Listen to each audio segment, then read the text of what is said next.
How's it going, everybody? Getting to be the end of the day in the power saw shop. Today's video, let's put the top end on the 288 that I'm building for my good buddy Caleb down in Houston. Oh, he's a Texan, friends. I love his accent. I do.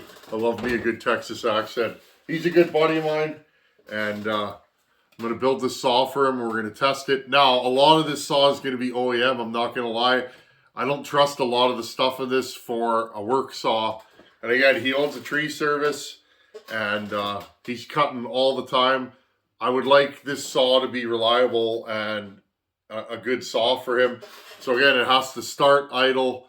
I want it to pull a long bar fairly well. I didn't go crazy on this saw, friends. This is just a nice, easy-going port job. I got everything lined up. Let's put this saw together. And then what I'll do, friends, I usually, this time of the year, I'll take it in the house, let it sit for a night, let everything dry before I fire it up. Anyways, I'm going to bring you guys in close and let's just put a top end on, shot for shot. I know a lot of you guys are learning how to do this stuff. I'll show you how I do it and what I do to prep my parts. So let's do this. Okay, guys, I have everything laid out. It's my cylinder. There's one little weird spot in this plating. I can't feel it. It happens, friends. This is a used OEM cylinder. And again, back to the port work. I know, look at those big transfers. Okay, I did some upper transfer work, lower transfer work. No machine work to this build. I think these make enough compression. There's my intake and my exhaust port. You can see there's two little spots that are discolored. Hopefully that doesn't bite us later on. Here's the piston. Now, again, this piston's been flowed. I flowed the windows and, you know, chamfered it and smoothed all the edges. Okay. Wrist pin, circlips. Got the bearing here. So first thing I do, I clean everything. I put this in my ultrasonic cleaner for an hour at like 50 degrees Celsius and just let it go. Okay. Really clean the cylinder up. Then I let it dry. Then what I do, friends, and this is probably the most important step. I'll take soap and water or brake clean and I'll use a white rag or a paper towel and I will go in there and I will shine the cylinder until the rag comes off clean. That way I know I have everything. I wash my hands, okay? Make sure your hands are clean and just get everything ready that you need. Because again, I'm running this with no base gasket. So one thing, these are higher quality bolts. I'm using these in this build. I got rid of the Pharmatech ones. They seemed a little bit crunchy. Okay, next thing I do, take your paper towel and wipe your mating surface. That has to be clean. I just finally had my first base gasket delete that didn't stick in all the ones I've done. Okay, make sure that's clean. Same thing, go around the base of the cylinder. Now, aluminum will mark your rag. That's just aluminum, but still, I'm still going to wipe it down. Okay, get rid of any dirt, debris. Just make it clean, okay? Same thing, I'll wash the piston. I put this in the ultrasonic. Same thing, I will spray it down with brake clean and just give it a good wipe, okay? Same thing, it'll discolor your rag usually, but that's just what aluminum does, okay? So we do that. Now, first thing I'll usually do is take my finger and I'll put some oil on the wrist pin bearing. Because again, I don't want this thing to start up dry. Okay, now I'll take a little bit of oil, a couple drops in the lower rod bearing, and then spin it around until you can see the bearings. And I pour a couple of drops in there. Okay, let it get into the bearing pocket. Same thing, do another drop in there. This is just what I do with a new build, right? We put a new crank in this, new bearings. And again, I got some oil on the mating surface. Have to get rid of all that. Basically, when you're building this, cleanliness. The cleaner you can keep everything, the better it's going to turn out. Has been my experience. Okay, I'm going to wipe that down twice. Just because, and again, I go through gallons of brake clean in this shop. I've been using that ultrasonic cleaner a lot. Okay. Now, next thing. Piston. The arrow points to the exhaust port. So, I'm going to take my pliers, and again, I'm going to wipe them off. I want to make sure that there's no dirt or anything on these pliers. I'm going to take my first circlip. I get asked this a lot, which way does the open section go? I put them to the bottom, and as far as I know, that's the proper way. If you don't put them to the bottom, they can open up, and if you've ever had a wrist pin circlip failure, one way to know that they're in, I always do this, spin it around one full turn, and if it doesn't pop out, you know you got it. Okay, my opening is at the bottom. Wrist pin bearing, I'm just going to put the smallest little bit of oil on this, just so it slides in there nice. Get it started on the piston. Been taking my time with this build. Been kind of busy lately, friends, and those of you that have been around know I don't run a high production shop. I get to things as I get to them, and I haven't been wanting to rush this. Okay, push that wrist pin all the way in. There we go, so it's seated. And then same thing, grab your other clip. See if I can do this on camera. Okay, grab your other clip. Hook the one side in. I like this style of clip because it you can hold on to it nice. Okay, these are OEM circlips. I haven't really had any trouble with the highway ones, but if I can use the OEM clips, I usually do, because I lost a saw once to a circlip failure. An expensive, nice saw that was mine, and it died. I'm just going to pour a little more oil. I just put oil in a cap, friends, is basically what I do. You guys know I use Opti too. I try not to use too much. Otherwise, when you initially start these things, they don't idle very good. Okay, new ring. It's a highway, or caber rather, 54 mil. Top ring. Again, I got this piston and ring from Wolf Creek. Again, just a little bit of oil in there. Just don't want anything to start up dry. You can also pull the saw over a few times if you're worried about things being dry.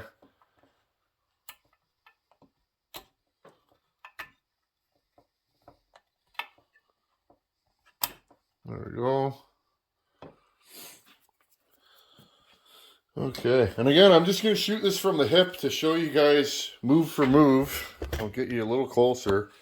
What I do with these. Okay, I use my finger to apply this. I always get comments, why don't you use a brush? I don't know. Probably because I don't have brushes. I use a ton of this stuff in my shop, and I don't know, if I could remember to use a brush, I would buy brushes, but I'll never remember. We're all set in our ways, right? I like my finger, it fits.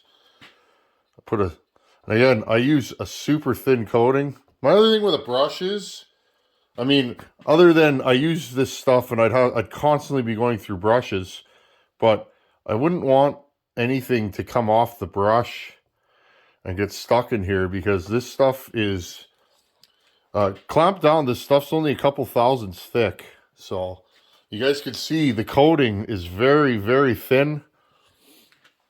I always put it on both sides. Some people don't.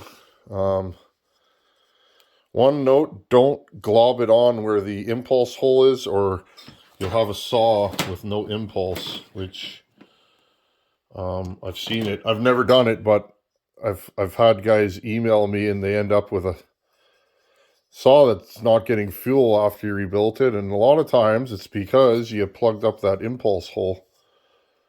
And again, if you guys look, there's not a lot of flange there, so Nice thing about having this little lip at the bottom right here is you can't get it inside the motor, right? With this system, it'll squeeze out, not in generally. So I like that. And again, I always pretty much do base gasket deletes. It's just one of my moves. And that 200T I pulled apart the other day, and again, I don't know if you'll see this before or after, is the first time I've ever had a base gasket delete that seemed like it failed. When I pulled the cylinder off, I didn't have to hammer it. Normally you gotta whack it with a hammer, like dunk, and it'll pop off. If you don't, then usually that means it didn't seal. Okay, now one thing with this stuff, you want to work fairly quickly. I'm just gonna take a little bit of oil. Okay, little tiny wee bit of oil, and I'm just going to rub it in the cylinder right here and here. This side, just thin, just so when I fire this thing up, it's got oil in it. It's the only idea here. Okay. Now, I don't use ring compressors. You can if you want. It's very rare that I've needed one. Now, a lot of times I put the intake on first on a 266 and that. I'm not going to do that on this saw. There's a little bit more room to work here. And I'm still building a carburetor for this. I just wanted to get some forward progress on this saw. And I have some time today, so I thought, well, today's going to be the day. Again, I usually just drop those through.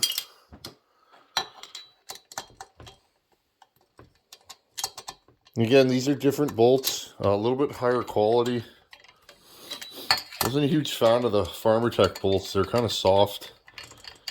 I mean, it doesn't really matter, but if you've ever had a cylinder bolt that strips, that's really hard to get out. I had one time. I had to cut the head off. It was on that corner, though, which really, really helped, but I ended up, I can't remember how I did it, but I ended up using like a really small cutoff wheel and getting in there and grinding the head off. Again, cinch it down. I get them so they bottom out. I do not use a torque wrench for this. Never have. If you want to, find the spec and have at her. I've never done it. Okay.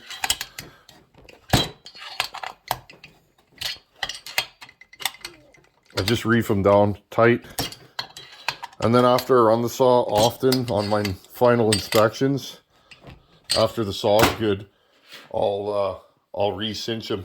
So you guys go. It does glob out a little bit. If that bothers you, wipe it off. There you go. There's a top end install. Now I'm going to put a decomp plug and a spark plug in here, and let's feel the compression. Just going to put a random spark plug in here. Actually, where's the spark plug for this saw? Hold on. Okay, here's the spark plug that came out of this saw. I don't know if I'm going to use this spark plug, but we'll put her in there. And here's the decomp. Sometimes I'll put RTV sealant on this decomp, on these decomps. I don't find they leak, but they can. Just little tips. I'm just trying to show you guys the little things I do. Those of you that are learning, I'm always learning. I'll never stop. I don't like how this feels. These have those compression gaskets on them. I always feel like they're stripping, but they're not. It squishes the gasket. And then let's take this. Okay, what do we got here? Now there is some oil in the cylinder. I've seen guys do it where it's like, wow, this thing's a compression monster. And it's like, no, it's full of oil. Feels good though. Feels like it's going to go ka-thunk.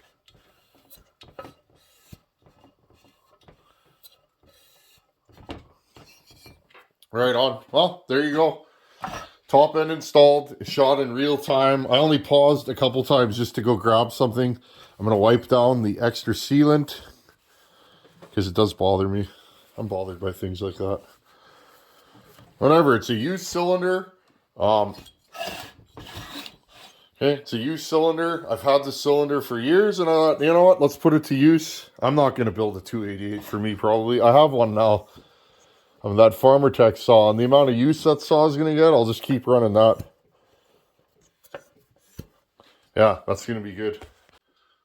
Okay, guys, I hope you learned something there. Straight up, just getting back to the basics. It's not always about porting. Sometimes you just want to rebuild the saw. And I don't forget that a lot of you guys are just learning like I did. None of us were born doing this. And I remember when I was just starting, you want to see the nuts and bolts of how things work. Well, there you go. Basically, that's how you put on a top end, or how I do it. Maybe there's a better way, or a way that another YouTuber shows in video that works better for you. That's just how I do it. And like I said, I don't usually use a ring compressor, but most of the saws I build and work on only have one ring. So, again, I'll let this sit probably overnight. Sometimes if I build them in the morning, I'll run them in the afternoon, but I think you're best off to let it cure a bit, 2-3 hours at least before you fire one up. Again, though, I have fired them up 30 minutes later and they ran fine, but I'm just saying you probably should. I know it's hard to wait. Anyhow, friends, I'll have this saw up and running shortly. I've been going through OEM parts, cleaning them, and making sure they're good so that I have a whole parts kit on the bench next time. And I can literally just throw together this saw without digging for things. Basically, this saw has an aftermarket crank, aftermarket cases. I'm probably going to use the OEM flywheel and ignition. OEM carb, if it works. I think the carb that was on this saw was probably fine. And, you know, OEM plastic, recoil, all that stuff. So it's going to be a total mix master saw, but I think it's going to be a strong runner. I'm really excited to send this to Caleb. Anyhow, thanks for watching. Take her easy. Later.